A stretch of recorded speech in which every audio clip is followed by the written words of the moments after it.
Hello and welcome to New Central Studios, reaching you live from Lagos, Nigeria. My name is Felicity Ezewige. The headlines at this hour. Death toll rises to 117 in ongoing protests in South Africa. Ethnic standoff in Ethiopia threatens new phase of Tigray war. Africa records 43% rise in COVID-19 deaths. We'll bring you the details shortly.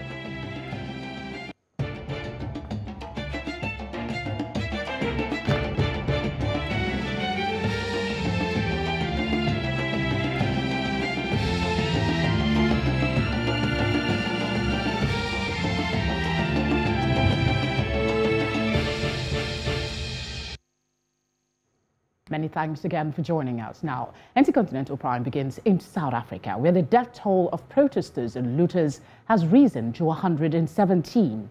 Of these deaths, at least 15 are linked to racial flare-ups that took place as tensions continue to rise. South Africa's national defense has been deployed as the government tries to quell the violence. Many of the communities affected by the looting have now started Operation Cleanup, but many small businesses say they have no idea how they will recover from this. To give us an update on the protests and the looting sparked by the incarceration of ex-President Jacob Zuma, we have South African journalist and editor Candice Bailey joining us. Thank you very much for joining us on the news. Good evening, Felicity. Could you give us the latest? Confirm those figures and tell us what's the latest with the situation in South Africa? Indeed, Felicity, 117 deaths have been confirmed by the minister in the presidency this evening. What we do know is that in Gauteng, the situation has stabilized quite significantly. We've only seen 6 incidents of looting overnight until now. KZN, KwaZulu-Natal, is still a little bit more volatile, the ministry reports.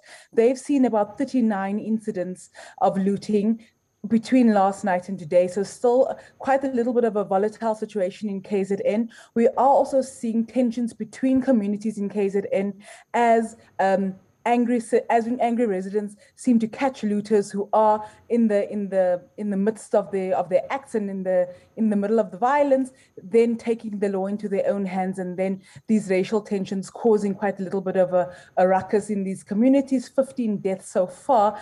The government has tried to say that it wasn't linked to racial tensions, but there are concerns on the ground that it is linked to racial tensions between these communities. What is the assessment of government's response to the protests and the looting? What are civil society groups saying? And generally, what is the feeling you're getting?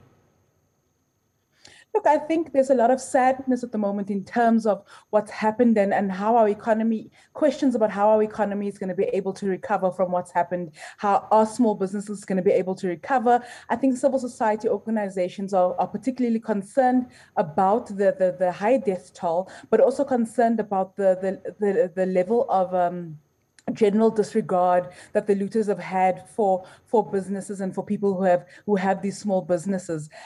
We do know that the South African National Defence Force is on the ground. We've got about 10,000 soldiers who have been deployed. There's also been a statement from the head of the military saying that reservists should come on board and should prepare to be called on. So there's definitely from the government's end a sense of trying to make sure that there is a very strong police presence, that there's strong army presence, that there is a message to the looters that they would not allow any further looting to continue, and that we are considering the rule of law quite significantly. But civil society is definitely, and society at large is very concerned about what's happening in the situation and the challenge that we're not able to contain it too much. There are also concerns, I understand, about journalists. But before we get there, let's talk about the cleanup operation that is currently ongoing. There are some concerns from small business owners that some of these people that are coming out to help to clean are those who participated in the looting. Can you confirm this? And what is the general feeling around the exercise of cleaning up, in spite of the fact that the protest still continues?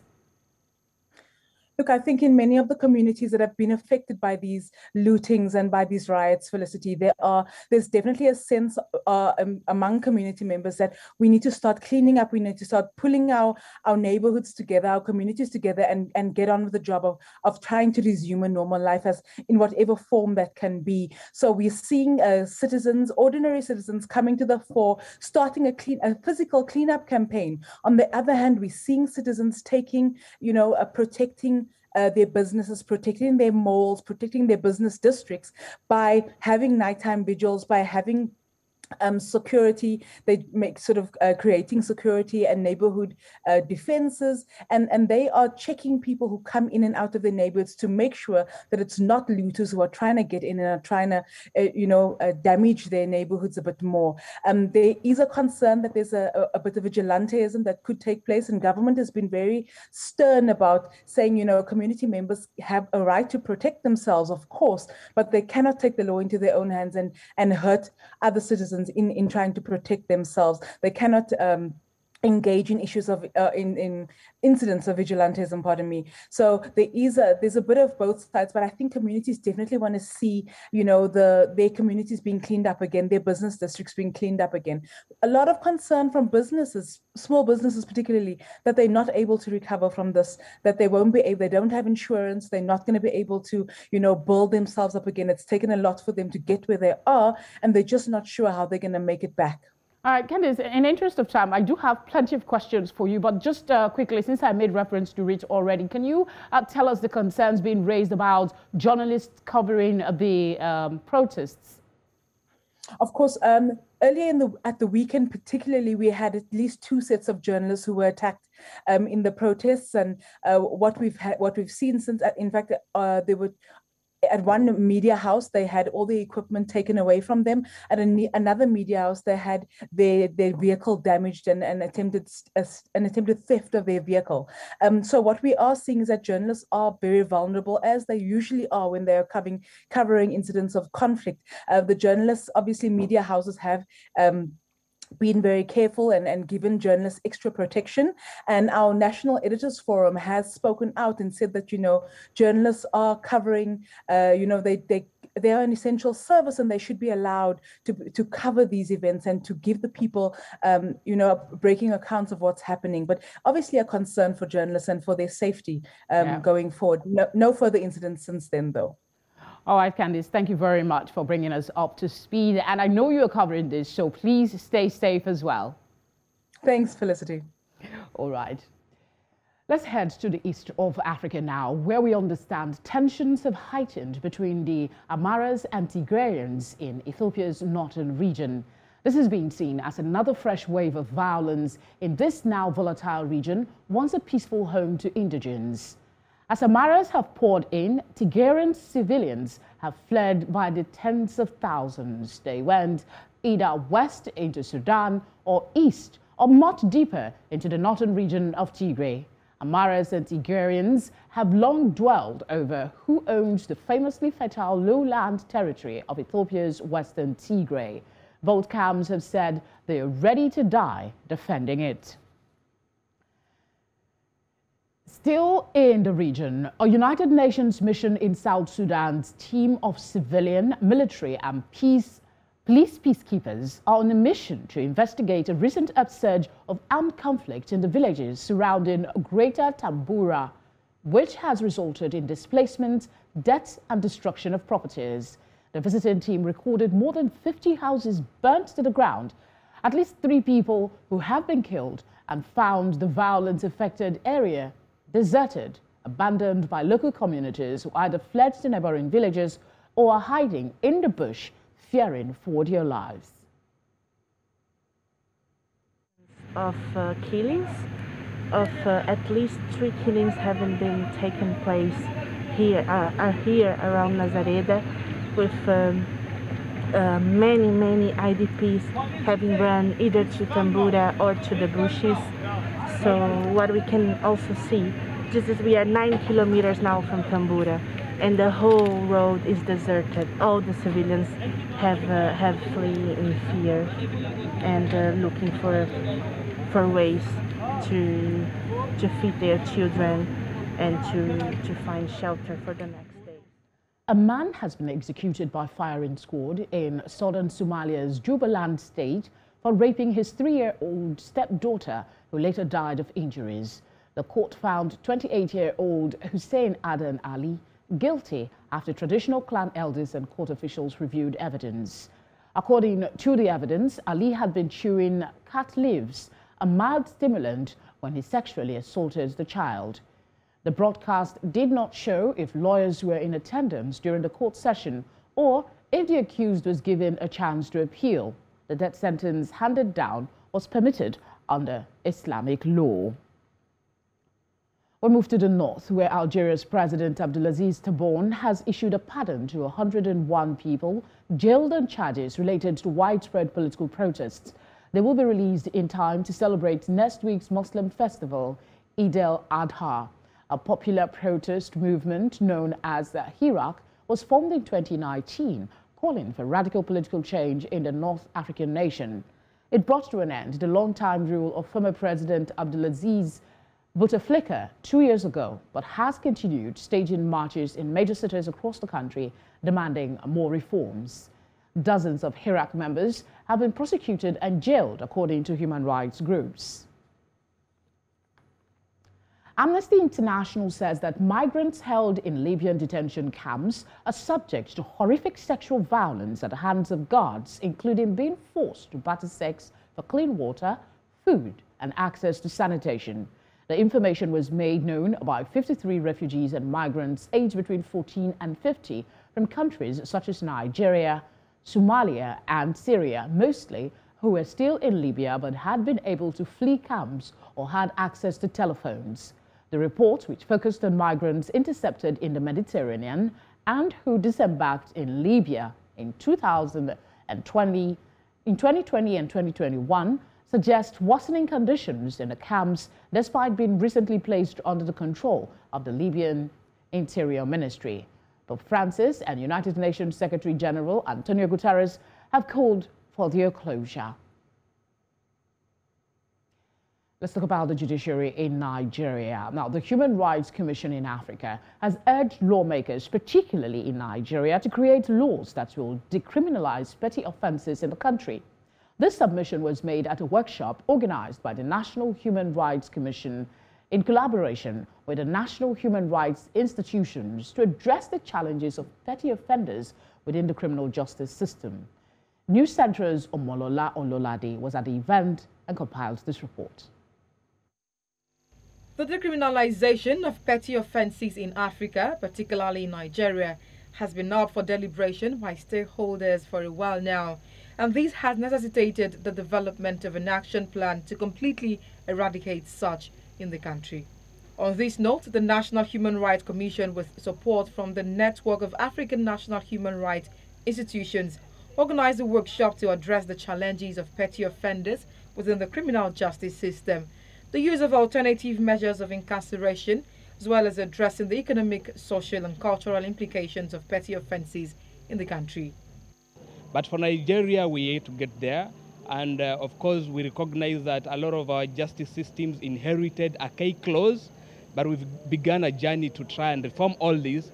And that is why we are here, just to give impetus to the actions that have already been taken by Nigeria, and probably come up with new ideas and develop a national plan of how to actually end or reform all the remaining laws that decriminalize or criminalize petty offenses in the two states. The objective of this program is actually to have a robust discussion into understanding what constitutes petty offenses and the need to decriminalize them. Lawmakers in Lagos State present at the event mentioned that the decriminalization of petty offences is a welcome development, as it does not constitute a threat to the safety of the public, law and order in the society. When we look at it and we see that those offenses and the penalties they are too much to bear by the people, then we'll amend it. Stakeholders talk about the expectations and hope that the recommendations made at the workshop will be implemented and will affect the necessary change to end decriminalization in the country. What I expect from this conference, this workshop, is that at the end of the day, petty offenses will be decriminalized, criminalized in the society, especially in Oyo State, where one of the major factors for overcrowding in the prison is the minor offenses. With the foregoing, there is therefore a need to decriminalize petty offenses in Nigeria so as to eliminate the marginalization and discrimination of sect in the society, reduce the congestion of the prisons, create a sense of inclusion for the vulnerable in the society, and ultimately create a better justice system. Omolola Ololade reporting for News Central. Thank you very much, Omolola. Coming up on the news, Nigeria Center for Disease Control records 48 new COVID-19 infections. We'll tell you details of this and much more when we return. Just stay with us.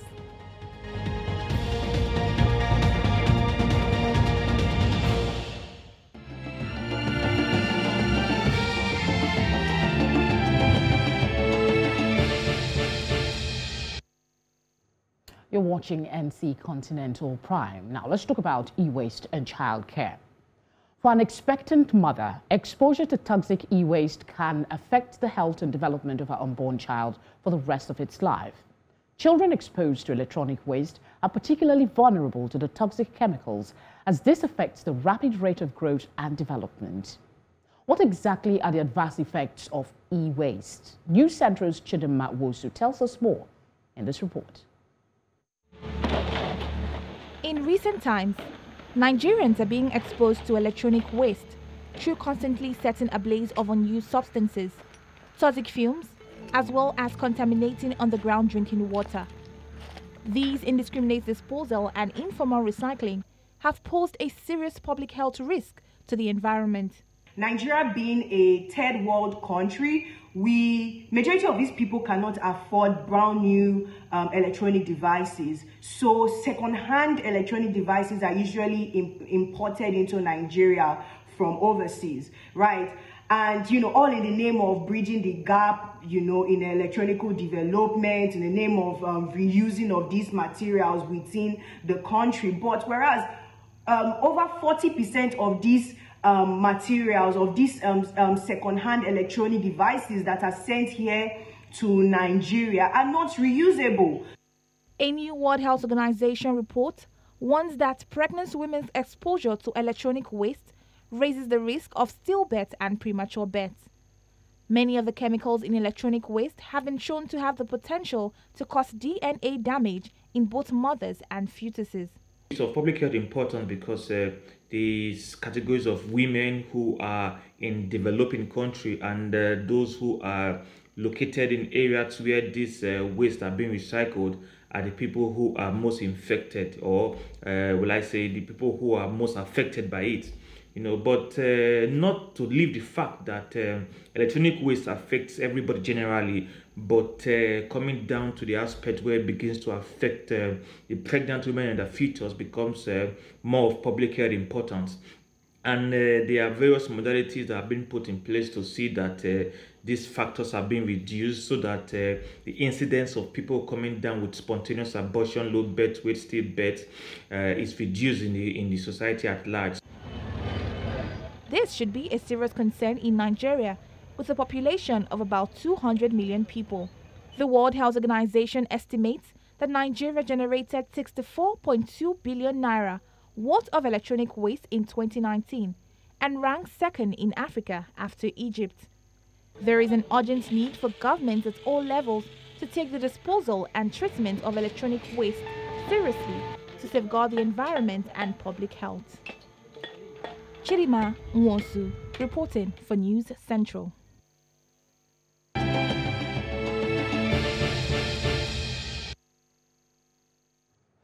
Let's bring you up to speed with the latest with the coronavirus pandemic across the continent. The World Health Organization, WHO, says Africa has recorded a 43% rise in COVID-19 deaths in the last week. The WHO's Africa's director, Matshidiso Moeti, says it is a clear warning sign that hospitals in the most impacted countries are reaching a breaking point. According to WHO, Namibia, South Africa, Tunisia, Uganda, and Zambia accounted for most deaths. More than 150,000 COVID-19 deaths have been reported in Africa since the beginning of the pandemic. This accounts for 4% of deaths reported globally. Thank you for staying with us. The General Assembly has paid tribute to slain Haitian President Jovenel Moïse, assassinated last week at his private home outside Port-au-Prince. Deputy Secretary General Amina Mohamed says the United Nations stands with Haitians in the spirit of solidarity and partnership, stressing that this partnership is grounded in helping moving Haiti from emergency approaches to long-lasting solutions, from assistance to investment and cooperation for sustainable development, democracy, and an opportunity for all. He has had difficult times in the past. It is living through difficult times now. The United Nations stands with Haitians in a spirit of solidarity and partnership. The partnership that is grounded in helping moving Haiti from emergency approaches to long-lasting solutions, from assistance to investment and cooperation for sustainable development, democracy, and an opportunity for all. The Haitian people have never ceased striving for dignity and justice. This proud nation has embodied these values since it became the first independent Caribbean state by freeing itself from slavery and colonial control over 200 years ago. I firmly believe those values will see Haiti and its people through this trying time to a future of lasting peace and prosperity for all. Tolulokpe Adeleru Balogun is standing by for the business news. Welcome to Business on NC Continental Prime. I'm Tolulokpe Adeleru Balogun. The Senate has approved the $8.3 billion loan request by President Muhammadu Buhari. Nigerian lawmakers also approved a separate €490 million loan request from the president. The total amount is part of the 2018 to 2020 external borrowing plan of the federal government. The fund was approved today after the Senate considered the reports of the Senate Committee on Local and Foreign Debts. The funding agencies are the World Bank with $796 million, the China Exim Bank with $2.9 billion, the Industrial Commercial Bank of China, $2.4 billion, the African Development Bank with $104 million, the Africa Growing Together Bank adding $20 million, the French Development Agency, which would also put in 240 million euros, the European Investment Bank, which would add 250 million euros, and you have the European ECA, KFW, IPEX, and AFC with $1.95 billion. You also have the International Fund for Agricultural Development, which would be adding $60 million. South Africa's Mines and Energy Ministry today urged people not to panic buy and hoard fuel after the country's biggest refinery in Durban temporarily shut down and the movement of petroleum products was disrupted by unrest. On Wednesday, South Africa's largest crude oil refinery, SAPREF, said it was shutting down and declaring force majeure on contracts in the face of the ongoing social unrest triggered by the jailing of former President Jacob Zuma. The Shell BP joint venture made the announcements in a letter to clients saying that SAPREF has been obliged to make the difficult decision to shut down the refinery. And still on the unrest in South Africa, the South African Insurance Association has called on all policyholders who have suffered losses or damage to property to reach out to their respective insurance companies or brokers and financial intermediaries for assistance. The association said that the South African Special Risk Insurance Association, which is a state-owned enterprise, is the only insurer in South Africa that provides cover for any damage caused during politically motivated riots or public commotion. The Insurance Association said that the intention of having an insurance policy is to place you in the same financial position you were in before the occurrence of the said losses, and therefore assures that you remain financially sustainable, whether it is from a personal or business perspective. Some financial assistance is heading to Tunisia. This follows approval by the Board of Directors of the African Development Bank to grant 60 million euros, about $71 million, to Tunisia to support economic recovery and social inclusion. The main objective of the program is to support economic recovery by improving the investment climate, preserving employment, and promoting social inclusion. The bank said this will be done by using new mechanisms to overcome the social challenges exacerbated by the COVID-19 pandemic. Some 2.3 million people will benefit from this program, especially those whose conditions have been affected by the repercussions of the pandemic. Tanzanian authorities have imposed a ban on logging in the East African nation's Kilimanjaro National Park to protect Africa's highest mountain, Mount Kilimanjaro. The ban was announced in a statement issued by the Minister for Natural Resources and Tourism, Damas Ndumbaro. Now, during his official visit to the park, the statement said that residents living along the foot of the mountain invade parts of the national park that were created to protect the mountain and were involved in cutting down trees. The minister urged the management of the Tanzania national parks to ensure that the ban is observed to the letter to save the area from deforestation. NC Continental Prime continues right after this. I'm Tolulokwe Adilaru Balogun. Thank you very much, Tolulokwe. Now, upcycling, also known as creative reuse, is a process of transforming byproducts, waste materials, or unwanted products into new materials or products perceived to be of greater quality, such as artistic value or environmental value.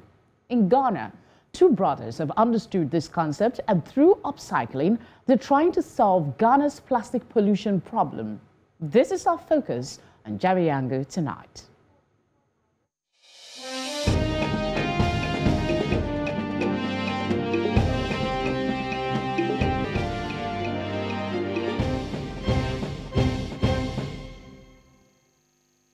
According to the United Nations Development Programme, Ghanaians generate over 1 million tons of plastic waste each year, and only between 2% and 5% of this plastic waste gets properly recycled.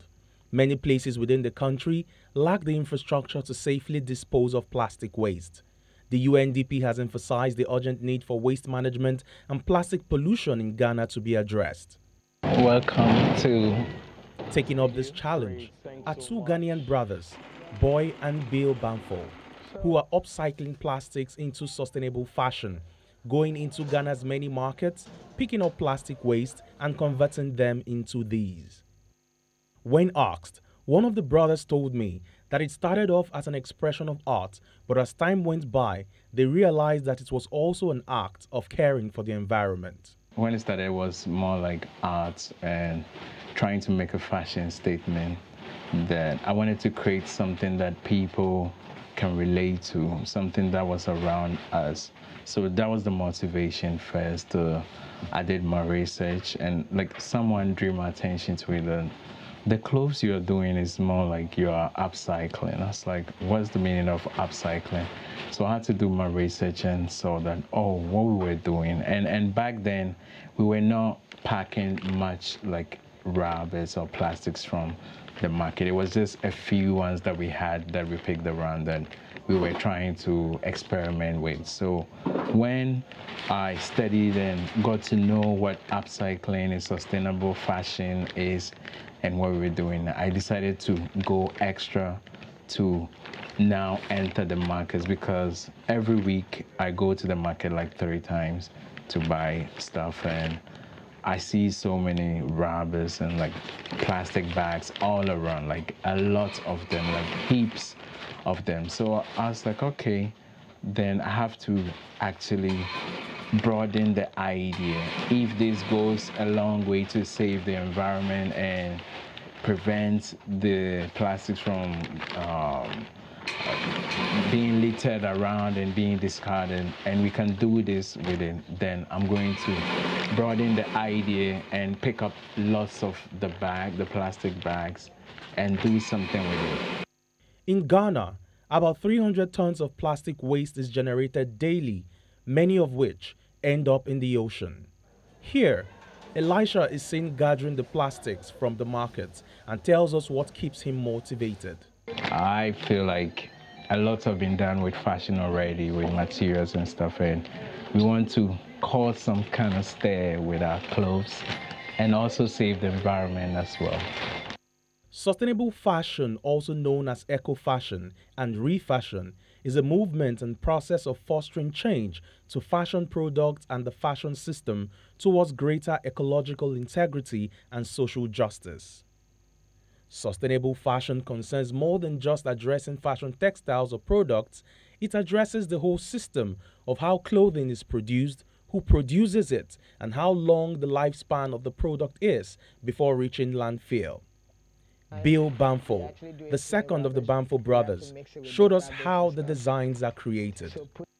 Not all the time we actually use plain rubbers. We actually mix it with African print and other fabrics to actually make it look nice. Like this is a raincoat. I just finished a raincoat and you can see. Let's see what I'm going to look like in this guy. Amazing stuff. And after which, I had the opportunity to put on one of the collection, and it was an amazing piece of work, ready to go, ready for use. Although these efforts by Boy and Bill alone does not solve the plastic pollution crisis in Ghana, but it is definitely a good way to start. So if I give you 100 CDs, I can keep this guy? Definitely. Not this sample though, because this is our first sample. I understand. Yes. But Bennett Joseph for New Central TV. This is really amazing. It's really amazing.